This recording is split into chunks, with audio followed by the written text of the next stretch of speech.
புதுச்சேரி அரசு ராஜீவ்காந்தி மருத்துவமனையில் வெள்ளம் சூழ்ந்திருப்பதால் கர்ப்பிணிகள் நோயாளிகள் பாதிக்கப்பட்டிருக்கிறார்கள். கூடுதல் தகவல்களோடு எமது செய்தியாளர் மகாராஜா பாண்டி இணைகிறார். மகாராஜா பாண்டி, அங்கு மருத்துவமனையில் இருக்கக்கூடிய நோயாளிகளுக்கு என்ன மாதிரியான மாற்று ஏற்பாடுகள் செய்யப்பட்டிருக்கு? இப்போ அங்க என்ன நிலவரம் இருக்கு?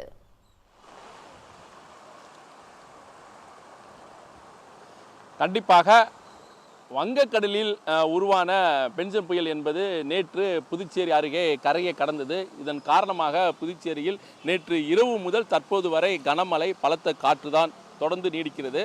இந்த மழையானது 47 சென்டிமீட்டர் அளவுக்கு பெய்திருப்பதால் புதுச்சேரி நகரப்பகுதி முழுவதும் சூழ்ந்திருக்கிறது. குடியிருப்பு பகுதியில் இருக்கும் மக்களும் பெரிதும் பாதிக்கப்பட்டிருக்கிறார்கள். வீட்டை விட்டு வெளியே வர முடியாத சூழ்நிலை தான் இருக்கிறது. இது ஒரு புறமுக்க சற்று முன், அதாவது இன்று காலை முதல் மழை தொடர்ச்சியாக பெய்து வருவதால் தந்தை பெரியார் நகரில் இருக்கும் ஏரியிலிருந்து தண்ணி வெளியேறி புதுச்சேரி சென்னை கிழக்கு கடற்கரை சாலையில் எல்லைப்பிள்ளை சாவடியில் அமைந்திருக்கும் புதுச்சேரி அரசு ராஜீவ்காந்தி மகளிர் மற்றும் குழந்தைகள் மருத்துவமனைக்குள் தற்போது மழை வெள்ளம் என்பது பூந்திருப்பதால் இங்கு ஒரு பரபரப்பான சூழ்நிலை தான் காணப்படுகிறது. அந்த நேரடி காட்சிகளை தான் நீங்கள் பார்க்குறீங்கள். தந்தை பெரியார் நகர் ஏரி உடையுது, அதிலிருந்து தண்ணி வெளியே வருகிறது. வெளியே ராஜீவ்காந்தி அரசு மகளிர் மற்றும் குழந்தைகள் மருத்துவமனைக்குள் உள்ளே செல்லுது. அதை நீங்கள் நேரடியாகவே பார்க்கலாம். தற்போது இந்த நீரின் வரத்து என்பது அதிகரித்து வருவதால் மருத்துவமனைக்குள் செல்லும் நீரும் அதிக அளவு சென்று கொண்டிருக்கிறது. தற்போது குழந்தைகள், கர்ப்பிணி பெண்கள் அவர்களை பாதுகாப்பான இடத்தில் வைக்கப்பட்டிருக்கிறாங்க. கீழ்த்தளத்தில் நோயாளிகளை கர்ப்பிணிகளையும் குழந்தைகளையும் பரிசோதனை செய்யும் பகுதியாக அமைந்திருக்கிறது. அதனால் அங்கு எந்தவித பிரச்சனையும் இல்லை. முதல் தளத்தில், இரண்டாவது தளத்தில் தான் கர்ப்பிணி பெண்களும் குழந்தைகளும் இருக்கிறார்கள். தற்போது அவர்களுக்கு எந்தவித பிரச்சனையும் ஏற்படவில்லை.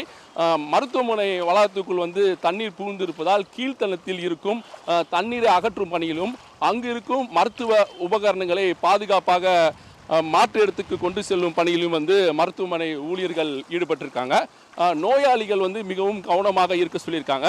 நோயாளி கூட அருகில் இருக்கும் அவர்களது உறவினர்களை பல்வேறு கண்டிஷன்லாம் போட்டு நீங்கள் மழை முடிவு வரைக்கும் வெளியே போகக்கூடாது, தொற்று நோய் ஏற்பட வாய்ப்பு இருக்குது.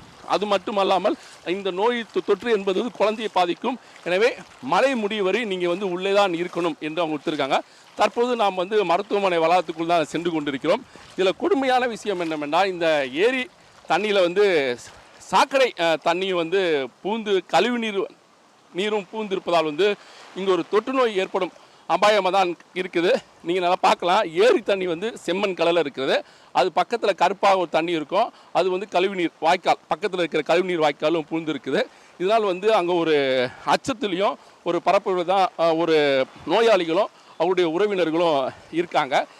தற்போது கீழ்த்தளத்தில் இருக்கும் மருத்துவ உபகரணங்களையும் அவங்க வந்திருக்கும் நோயாளிகளையும் மாற்று இடத்துக்கு கொண்டு செல்லும் பணியில் ஊழியர்கள் தீவிரமாக இருக்கிறார்கள். அது மாதிரி தற்போது ஒரு நோயாளி உடைய உறவினர் ஒருத்தங்க வந்துக்கிட்டு இருக்காங்க. அவங்களோட கேட்கலாம் இது சம்மந்தமாக. ஏம்மா இல்லை உள்ள இல்லைம்மா, மருத்துவமனையில் உள்ள எப்படிமா இருக்குது? இங்கே தண்ணி இருக்குது, அங்கே இருக்கு. ஏமா மாட்டு ஏற்பாடு என்னம்மா பண்ணியிருக்காங்க? ஏன்னா மற்ற நோயாளிகள் நான் வெளியே தான் கொடுத்துட்டு வந்தேன். சரி, ரைட்டு. இல்லைம்மா உள்ளே எப்படி இருக்காங்க நோயாளிலாம்? ஆமாம், அது தண்ணி உள்ளுக்குள்ளே மருத்துவமனைக்குள்ளே வரல, வெளியே தான் இருக்குது அப்படின்னு அவங்க சொல்லிட்டு போகிறாங்க. இது மட்டும் இல்லாமல் இப்போ தற்போது இந்த தண்ணி வெளியே, மருத்துவமனை வெளியே தண்ணி பெருக்கெடுத்து ஓடுவதால் சென்னை புதுச்சேரி போக்குவரத்து பாதிக்கப்பட்டிருக்கு. ஏன்னா இந்த எல்லைப்பிள்ளை சாவடி என்பது புதுச்சேரி சென்னை செல்லும் கிழக்கு கடற்கரை சாலை பகுதியில் அமைந்திருக்குது.